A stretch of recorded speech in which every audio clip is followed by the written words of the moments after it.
And welcome to episode 3 of We Fucking Love TV. Come to our website, WEFKNLOVETV.com. Hello, good people. Got Nick over there, got me over here. Well, it's confirmed this season, season 9, is the end of The Office. What do you think about that, Nick? It's going to be sad, but after last season, last season had some shining moments, but I think they should have went out with Michael leaving, but I think that's the general consensus of it. But it will be interesting to see what they can do with it. But it just hasn't been the same for a long time. There weren't a whole lot of stressful moments, like moments where you're watching it, you just felt like you were squirming in your chair. That's gone. There's other shows that are doing that, like Louie, that are doing it really well. So yeah, they're trying though. Gotta give them credit. Yeah. They tried to make what they could out of it. And it's not that I thought Steve Carell was the whole show. It seemed to be wrapping up, and there wasn't really a whole lot that wasn't wrapped up when he left. True. And also, we get to find out who is behind the documentary of the whole show. Interesting. At the end of the season. I didn't think they would let that slip if they were going to do that. I didn't either. Because, that would be a nice surprise at the end if, and... You got any ideas, any guesses of who that might be or what's going on, really? Not really. I wonder if they're going to come out with, is it going to be a reality show, in the end? Or is it maybe the last 2 episodes or something, or what they put on TV from it? Yeah, dude, that would be so awesome. Yeah, that would be interesting. Or if it's just a regular documentary like you'd see on the History Channel. You did see Threat Level Midnight come to fruition, so why not? Oh, yeah. Why not the documentary of The Office? It's going to be interesting to find out. That'll be something different, because they never did anything like that with original the UK one? Office, yeah. I was going to ask you that. Did they never came to the close on that? And you got to think, that was only like a series. There were 2 series. 2 series or 2 series? Who the hell knows? Hey, Siri, change my appointment. Shut up. Anyway, and there were like 6 episodes each. So the UK version, there's like 2 quarter seasons in US terms. I never watched the UK version, so I don't know how they did that. I think you would enjoy it. Ricky Gervais is excellent. He's a lot of fun, and sometimes you just want to punch him. Oh, speaking of the last season here, Bryan Cranston is going to be directing an episode of The Office. You see the pictures around Twitterverse? That's cool. Yeah, they showed a picture of him and Dwight sitting there in the office, and they said... Bryan Cranston has just invaded my world. I know, right? Like, he's in Breaking Bad. Of course, he was in Seinfeld years ago. He's going to direct this episode of The Office. He is Commissioner Gordon in the Year 1 animated Batman movie. He's just all over the place with my interests, so I'm glad to have him aboard. Tried to get my mom to watch Breaking Bad the other day. Uh-huh. Just talking it up, and she didn't know Bryan Cranston was the lead character. And she had the same feeling about it that I did. I didn't really like Bryan Cranston to begin with. I just, I seen him in Malcolm in the Middle and The King of Queens. He was always this goofy guy. He was kind of like the TV's version of Phil Hartman. Yeah. And I was like, how's he going to do this? Right. Play this serious character. But God, he does it well. Mm-hmm. I think she's watched an episode and a half, and I was like, just keep watching it. She'll get to about 3 or 4, and she won't be able to stop. And that's where it's at, I think. First episode's a little slow, but it has a story to develop. But hey, speaking of AMC, have you seen Hell on Wheels? No.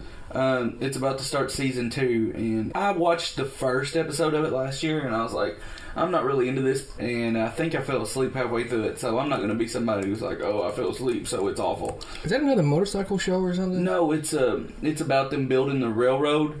Oh, okay, that's right, yeah. And it's like post-Civil War. It's like almost immediately after the Civil War ends. And it's great. It's on Netflix. Season 1's on Netflix. It's 10 episodes. I went through 6 of them yesterday. And I can recommend it. It's not very action-packed. There's about 1 action scene in every one. But it's a really good story, and the characters are really strong, like you would expect from AMC. And I don't really notice any of these names here. Ted Levine, or Ted Levine, whichever way you say it, is in the first episode. I didn't even know it was him at first, and I started listening to the voice, and I was like, who is that? And then I heard that same voice going, "You're a great big frat person." And then I was like, oh, it's James Gum from Silence of the Lambs. So he's in the first episode. And then the guy who's building the railroad, I do not know his name, but he's been in a lot of things. I recognize him. I can't place anything right off. I should have done my homework before the podcast, but I didn't. But he's been in a lot of things. This looks like really strong show. This looks like a cast of people you would say, oh, there's that guy and everything else that they played in, but you never know their name. Right, yeah. It's like that. Colin Bohannon, who plays Anson Mount, is that who you're talking about? The guy that's building the railroad? Yeah. The black guy, black bald guy, Ellen Ferguson. Yeah, that guy, he's awesome. He's my favorite on the show. What's up with the chick with the shit on her chin? That's not a sperm joke. Oh, yeah, she's a prostitute, and What, is that a tattoo? It's what the Indians did to her. I don't know where they found so many Indians to be in this show, but there are a ton of Native Americans in the show. You want to talk anything more about Hell on Wheels, or are you done with that? I guess I'm done with it. I'm just saying I went got on a 6-hour marathon. I got a little clip here from season 2. Let's roll that. A lot of unfinished business, Mr. Bohannon. Come on and finish this job right now! I want him punished. What you suppose the Lord's gonna think about a man like me? I pray for you, son. I'm supposed to believe you don't want nothing out of this. It will be apocalyptic. Hell on Wheels. Season premiere Sunday, August 12th on AMC. Sweet. See what I mean? Yeah, man, I might start watching that. Based on your recommendation, I have started watching Penn and Teller's Bullshit.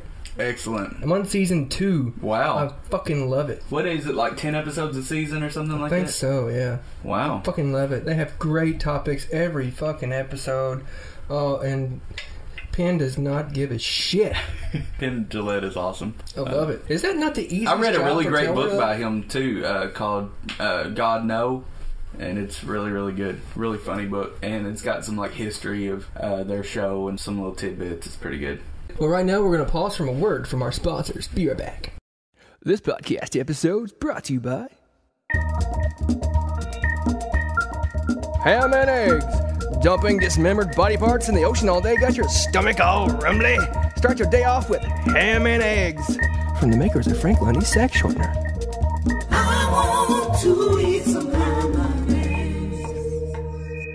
Alright, we're back on We Fucking Love TV. Thanks for listening, you guys. Thanks for coming back after that pretty cheesy commercial. Well, whatever, they paid the bills. It does help. Okay, this is just a random article that somebody posted. It's his own opinion, blah, blah, blah. I get that. But this guy posted, his name is KillYourTv, so if you hear this, woo, woo. The whistles go, woo. Hear that fucking video? Yeah. And it's annoying the local neighborhood. Who can forget that? Bubba. He was on Talk Sport. Yeah. It was this season, wasn't it? Yeah. Okay, this article written by KillYourTv on Reddit. That's your username, so here's your now you're famous. The title is Realization while watching TV for the first time in years. This stuff is complete stinking feces. I must be a snob now. I read the same thing. Yes. Nice. I'm wanting to bring this up. He says, I've been untethered for about 6 years now, was stuck in a motel for 2 days and switched on the TV. I used to think that because I was getting the content online, I must be missing something. I found out I'm not. I'm still getting most of the good stuff on my computer, and while I was watching, I occasionally saw some good programming, but the rest of what I saw was the most stupid, leading, childish, pop-cultured, illiterate, asinine bullshit I've ever seen. That is a great sentence. Mm-hmm. I agree. Lessons relearned. The quality of network news has declined in direct proportion to how attractive the reporters have gotten. Isn't that true? Point 2. Even with the proliferation of dozens of new channels, the broadcast of actual content has not increased much. Just because your content provider gives you hundreds of channels, the content is dominated even more by commercials, infomercials, and extended commercials. Point 3. I can't get over how derivative each new show looked. I was amazed by how many of the tough, street-smart DAs, crime lab technicians, detectives, scientists, technicians, all look like catalog models. Yeah, it is. That is an amazing thing. That's one thing that I brought up about The Killing last season. Yeah, nobody was beautiful. Right. I mean, you had some, yeah. And it didn't hurt that there was like a dark gray tint that the show had to it. Because you're not oogling over the hot bitch with tits. I mean, you're more interested in the story and what's going on. So that's what I liked about that. Point 4, maybe I saw 2 bad episodes, but How I Met Your Mother seems to suck. That could be a t-shirt. How I Met Your Mother seems to suck. And last but not least, point 5, you'll see my kids watching children's TV when you pry the remote control from my cold, dead hands. Nice. I love it. That's Well, that went on to have quite a conversation, and some people going, "Oh, hey, How I Met Your Mother's amazing," and some people going, "Yeah, you're a snob," and blah blah. Yeah. Here's one by Germ. Did you not see any AMC or HBO programming? Mad Men, Breaking Bad, Hell on Wheels, Game of Thrones, Newsroom. Hell on Wheels. Hey, there you go. Children's TV is doing fine with stuff like Avatar, Adventure Time, and regular show. I love Adventure Time. So, did I just read that for nothing, or do you want to expand on it? No, I do want to expand on it. I think the guy has a lot of strong points. But the thing is, it's great to have quality programming. That's what we're all looking for. But all that matters to people like Comcast who've now bought NBC, and there's this big story this week about 25 people from The Tonight Show being laid off and Jay Leno paying part of their salary. And the thing is, The Tonight Show, regardless of all the hoopla that happened last year with Conan and with him and Conan and different things like that, The Tonight Show, in NBC's eyes, that is just a speck of dirt compared to the overall conglomerate that is NBC and the money to be made there. And it's all about advertising, all about commercials and trying to get the sports events and making sure that they have the Olympics. I mean, that's the stuff they can say over all the other networks. That's the important thing to them. Hey, we got the Olympics this year. Yep. Hey, we got the Super Bowl this year. That's the thing that the networks worry about. They're not worried about the Tonight Show. If it's bleeding money, they're going to do something about it. Yep. So, there might be a really good audience for a really great show. It's not going to matter because if the show is bleeding, it's not going to matter. Despite if there's it's a great property, or if the people are buying it on DVD and having these campaigns, it's not going to matter if the show is bleeding. So, your bleeding shows lose money, get canceled. Meanwhile, your crap that it's targeted at an audience that's not me.